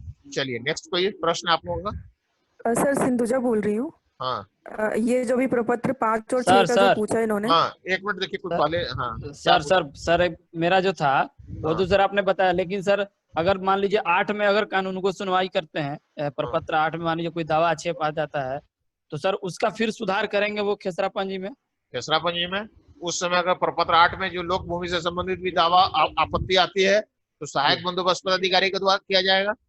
साथ ही आपको जानकारी दे दें, जो प्रपत्र 8 में आपत्ति लोक भूमि से संबंधित की सुनवाई जिस सहायक बंदोबस्त पदाधिकारी के द्वारा किया जाएगा वो प्रारूप प्रकाशन में वो नहीं करेंगे। तो उस स्थिति में जो आपत्ति 8 में आएगी आपके बंदोबस्त पदाधिकारी प्रत्येक शिविर वाइज कुछ इंटरचेंज कर देंगे, उस स्थिति में जाकर दूसरा वो उसकी आपत्ति की सुनवाई करेंगे। अच्छा सर, थैंक यू सर। ये है और कोई? सर मैं पूछ रही थी ये जो प्रपत्र 5 और 6 का जो अभी बताया आपने, तो जैसे प्रपत्र 5 में जो हम गत अधिकार अभिलेख से जो हम लोग खतियानी विवरणी बनाते हैं, तो इसमें सर जो पुराना वाला अधिकार अभिलेख है जस्ट वही एंट्री करते हैं या जैसे बाद में जो चेंजेस? नहीं, बस पुराना वाला ही आप करेंगे। उसमें आप ध्यान देंगे कि 5 में बनना है तो खेसरावार आप रकबा लिखिएगा, याद कीजिएगा। एक प्लॉट उसे हम अपने अमीन को कहिएगा कि खाता प्लॉट नंबर अगर 245 उसके सामने लिखिएगा 45 डिसमिल। प्लॉट नंबर 246 अगर है उस रैयत के खाते में उसका रकबा अलग लिखेगा। माने एक साथ टोटल करके नहीं लिखेगा, 5 प्लॉट लिख दिया टोटल 2 एकड़ नहीं लिखेगा, तो सॉफ्टवेयर नहीं लेगा। ये आप लोग अच्छी तरह समझ रहे हैं। मतलब खेसरा वाइज जो है उसको खेसरावार रकबा लिखाना चाहिए। हाँ अच्छा, और वो पुराना वाला ही एंट्री होगा उसमें, नया वाला अभी वो कुछ उसमें एंट्री नहीं होगी? नया तो बनेगा 18-19 में, है ना, वहाँ खेसरा हाँ, पंजी नया मतलब सारी निर्माण चीजें होगा। अपडेट होने के बाद इसी 5 और 6 से जनरेट होगा। हाँ, 18 और 19 नई खेसरा पंजी और नई तेरी मैंने नई खतियानी विवरणी तैयार होगा। चलिए, और कोई प्रश्न? सर अभी आप हाँ, ये आपके हैं, बोलिए सर। हाँ। सर बोल रहे थे कि जो ये सर हम लोग का जो दिया हुआ है कि पुराना वाला में ही खतियान या अधिकार अभिलेख का क्रम संख्या, तो क्रम संख्या पुराना वाला रहेगा या अपने मन से मतलब 1 2 3 मतलब इस तरह से नहीं, पुराना वाला ही रहेगा सर? हाँ, ये आप हाँ बोलिए, क्या प्रश्न आपका? हेलो, हाँ आपकी आवाज नहीं आ रही। हाँ बोलिए।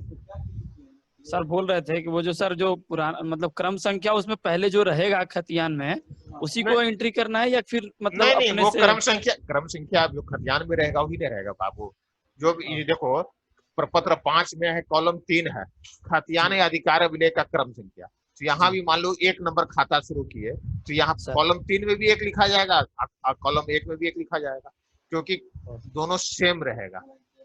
ठीक है जी सर। हाँ सर, ये अभी जो डिक्री और आदेश में जो अंतर बताया था आपने, तो इसमें सर जो आदेश जो है राजस्व न्यायालय का चीज है। जो एक्ट, जो भूमि से संबंधित जो एक्ट है, रूल्स है, उसके में जो जिन पदाधिकारियों को शक्ति निहित है, शक्ति दी गई है, वो उसके तहत उस कार्यवाही का संपादन करते हैं, उसमें वो आदेश निर्गत करते हैं। ठीक है। और डिक्री जो है सिविल प्रकृति से संबंधित है, वही निर्णय होता है और डिक्री होती है। चलिए, और कोई प्रश्न? देखिए समय रहता तो एक और कुछ था मामला आप बताते सर बोल रहे थे सर, जो आपने एक्ट के लिए कुछ बुक बोला, बीपीपीएसटी का एनएससी एक्ट हुआ सर, ये फिर हिंदू सक्सेशन एक्ट, सर इसमें कुछ मतलब अगर आप कुछ स्पेसिफाई कर देते हैं कि नहीं मतलब ये इतना से इतना सर? नहीं, सब लीजिए, अधिक से अधिक लीजिएगा, अच्छा रहेगा। हाँ, और कोई प्रश्न है तो जल्दी से कीजिए, समय समाप्त हो रही है। और कोई प्रश्न है आप लोगों का? अच्छा, यहाँ बोलिए। ऋतु मंगलम जी कुछ पूछना चाह रहे हैं, बोलिए ऋतु मंगलम जी। सर ये प्रपत्र 6 में विवादित जमीन के केस में प्रपत्र 6 में नया खेसरा तो देंगे ही ना उस प्लॉट का? एकदम देंगे, वो तो हो ही जाएगा। जो नया खेसरा बना देंगे हम, उसको लिख भी देंगे वहाँ। जो विवाद होगा उसको दर्ज कर देंगे कैफियत कॉलम में। हाँ, खेसरा तो सभी का होगा और सभी खेसरा का वो आपको उसमें किसी न किसी व्यक्ति का उसको दर्ज करेंगे। चलिए, और कोई प्रश्न है?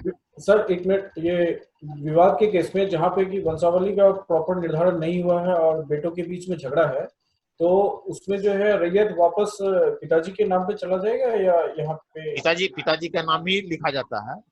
जो गत अधिकार अभिलेख है ना, बहुत अगर लगा तो उसके पिताजी गत अधिकार अभिलेख में जो है उसी को यहाँ एंट्री कर दीजिए। जब मृत्यु के केस में भी। हाँ, चलिए, और कोई प्रश्न? सर उनके मृत्यु के केस में भी? हाँ, नहीं, मृत्यु के केस में तो नहीं, उसके बाद उसका पता कर लीजिए उसके, क्योंकि जो मृत हो जाते हैं उनके नाम पर ना वो पक्षकार होंगे और ना उनके नाम से खाता खोला जाएगा। ये आप है तो उसी स्थिति में अंचल कार्यालय का जो मेरा सवाल ये था सर कि पिताजी का डेथ हो गया है फॉर एग्जांपल, और उनके मतलब 3 बेटे हैं और तीनों बेटे में आपस में सामंजस्य नहीं हो पाया और बंटवारा नहीं हो पाया। अभी तीनों बेटे का ज्वाइंट कर दीजिए ना, जिस खतरे पर दखल है उसके हिसाब से भी दखल का व्यक्ति में लिखिए, अन्य तो तीनों का संयुक्त खाता खुल जाएगा। इसलिए अंचल कार्यालय को निर्देशित किया गया है कि अंचल अधिकारी या राजस्व कर्मचारी का दायित्व है कि स्वयं सर्वेक्षण कर अगर उनके संज्ञान में आता है कि अमुक व्यक्ति रैयत की देहांत हो गई है, तो अपने अविधारी खाता पंजी बनाने के लिए अपने अंचल अधिकारी को रिपोर्ट करेंगे और सो मोटो उसके नाम की नामांतरण करना है, अंचल अधिकारी का कर्तव्य है।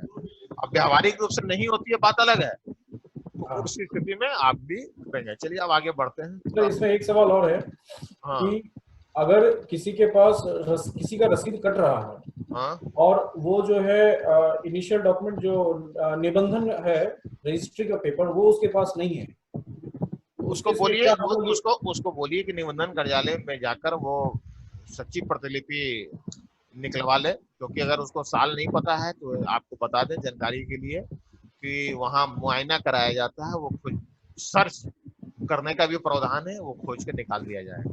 आपको जब नकल से संबंधित क्लास अगर होगा तो उसमें हम आपको ये बताएंगे कि कैसे वो एविडेंस एक्ट के तहत कौन सा दस्तावेज, लोक दस्तावेज है, लोक पदाधिकारी कौन होते हैं, तो सारी जानकारियां आपको देंगे, सारी चीजें हैं। और चलिए नेक्स्ट कोई प्रश्न आप लोगों में? हाँ, आप लोगों का कोई प्रश्न है? हाँ सर, गौरव बोल रहे हैं सर। हाँ बोलिए। बोले सर कि अगर सर अभी जैसे हुआ था ना कि मान लीजिए अगर कोई आदमी अपने घर में किसी को रखता है सर, और मान लीजिए कोई अगर और उसको अगर वसीयत कर देता है और उसका पहले से भी कोई मतलब बेटा बेटी है सर, वो जब हम मान लीजिए अगर वो बोलता है कि नहीं ये जमीन अब हमारा है, हमको मेरा हो गया, और सर और जो पहले से जो उनका अपना जो मतलब लड़का है वो भी बोलता है कि हमारा है, तो सर उस सिचुएशन में सर क्या करेंगे सर? पहले तो वसीयत करता कि जो वसीयत किया है वो जमीन कैसा है, पैतृक संपत्ति है कि सेल्फ एक्वायर्ड है? सर सपोज सर पैतृक हो और सर सेल्फ एक्वायर्ड दोनों केस में सर? नहीं, दोनों अलग अलग है बोल गया, दोनों अलग अलग है, दोनों में अलग अलग वो पूरी वसीयत का जो है ना पूरा वो है, उसको विस्तृत रूप से पढ़ कर देना होगा आपको, अभी समय कम है, समझ लीजिए। अगर पैतृक संपत्ति है और बालिग है तो उसका भी शेयर बनता है, हिंदू लॉ तो ये कहता है, तो उसका भी हो गया। अगर हम मुस्लिम लोग में अलग है, आप समझ लीजिए पहले। हाँ, अब अगर आगे सेल्फ एक्वायर्ड है, वो व्यक्ति अगर स्वयं खरीदा था, वो वसीयत कर दिया और वो व्यक्ति मर गया, और उसके बाद जो वसीयतदार होंगे वो न्यायालय में जाएंगे प्रोवेट के लिए, वहां वो आपत्ति अगर करेगा कि भाई हमारा हिस्सा है, तो माननीय न्यायालय जो होंगे सिविल कोर्ट है वो अपना डिसाइड करके वो जो कोर्ट का डिसीजन रहेगा उसी के अकॉर्डिंग हम हिसाब से आप करेंगे। इसलिए नहीं यहाँ प्रोवेट कराया जाता है। प्रोवेट क्यों मैंडेटरी कर दिया गया है वसीयत में? इसीलिए किया गया शासकीय सबूत। तो जब प्रोवेट की प्रक्रिया होती है, वसीयतदार जब जाता है तो बेजाब्ता आम इश्तहार निकाला जाता है माननीय न्यायालय के द्वारा, और निकाल कर प्रकाशन करके आपत्ति ली जाती है, तब जाकर उसको शासकीय सबूत के रूप में प्रोवेट होती है, समझ लीजिए। चलिए, और कोई प्रश्न आप लोगों का? सर एक लास्ट क्वेश्चन था मेरा। ये सर वासगीत पर्चा एक बार फिर से बता दीजिए क्या है? ये अभी आपका नेक्स्ट वीक में है, फिर एक बार क्लास रखेंगे हम। चलिए, अच्छा, समय कम है, वासगीत पर्चा के बारे में जो है ना आपको बताएंगे। Yes sir. चलिए, ओके, चलिए, बहुत बहुत धन्यवाद, फिर मिलेंगे आप। Thank you sir.